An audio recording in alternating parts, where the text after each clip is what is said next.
শোন ভাই, বাবা চলে যাওয়ার পর আমার দায়িত্ব বাবার বলা আদেশ পালন করা। কি দাদা, বাবার কি আদেশ?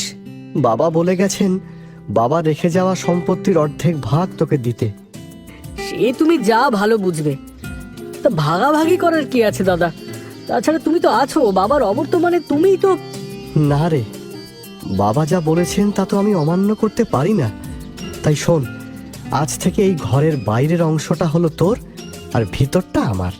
আর ওই যে বাবার যে গরুটা, ওই গরুটার মুখের দিকটা, মানে মুখের থেকে শরীরের অর্ধেক অংশটা হলো তোর, আর তার পরের অর্ধেক অংশ থেকে পেছনের অংশটা হলো আমার।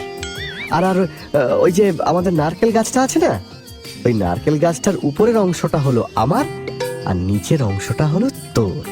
আর সবশেষে যে আমাদের ওই চাষের জমিটা, বছরের প্রথম 6 মাস অর্থাৎ বৈশাখ থেকে আশ্বিন মাস পর্যন্ত তোর, আর শেষে 6 মাস আমার। বাবা যেমন বলেছিল অর্ধেক অর্ধেক করতে, আমি বাবার আদেশ পালন করে তোকেও সমান অর্ধেক বুঝিয়ে দিলাম। বল, সব বুঝতে পেরেছিস তো? হ্যাঁ দাদা, সব বুঝেছি। তোমার মতো রামচন্দ্র দাদা আমার মাথার উপর থাকতে আমার কোনো কিছুর অসুবিধে হতেই পারে না।